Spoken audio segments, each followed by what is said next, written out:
Bonjour.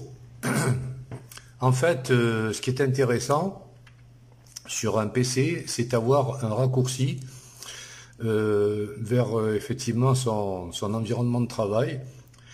Et alors, avant, on le désignait par poste de travail. Et maintenant, avec Windows 10, c'est fini, ça s'appelle ce PC. Alors, il n'est pas toujours installé, donc ce n'est pas difficile. On clique droit sur le bureau, n'importe où, et on anime une fenêtre avec plusieurs onglets, et on clique sur tout à fait en bas sur personnaliser.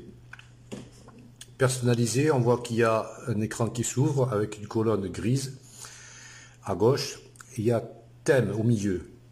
Alors donc on va cliquer sur thème, et ensuite on se déporte toujours sur le même écran, paramètres des icônes du bureau à droite au milieu à peu près.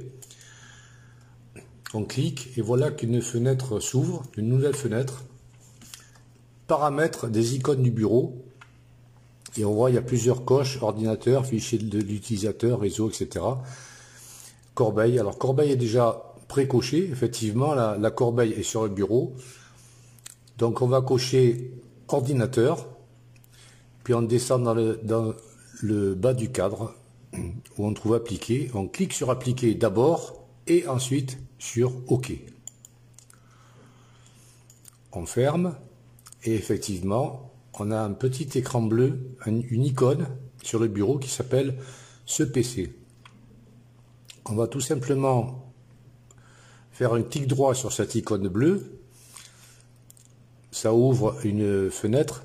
Ouvrir, épingler accès rapide, gérer, épingler à l'écran de démarrage, connecter un lecteur réseau, déconnecter un lecteur réseau, créer un raccourci.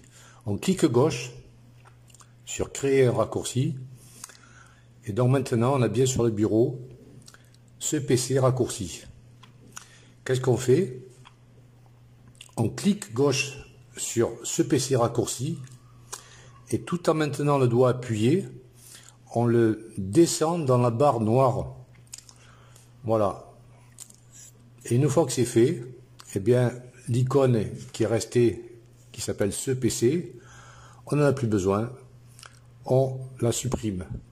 Et dorénavant, dans la barre noire, on aura effectivement ce raccourci vers ce PC qui est très agréable à utiliser parce que, eh bien, on aura au milieu le disque local C, éventuellement ce qu'il y a dans le lecteur DVD, et surtout s'il y a une clé, on la verra. Voilà.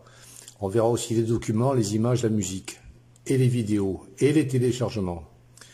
Donc c'est le top, c'est quelque chose qui va vraiment beaucoup nous servir. À bientôt.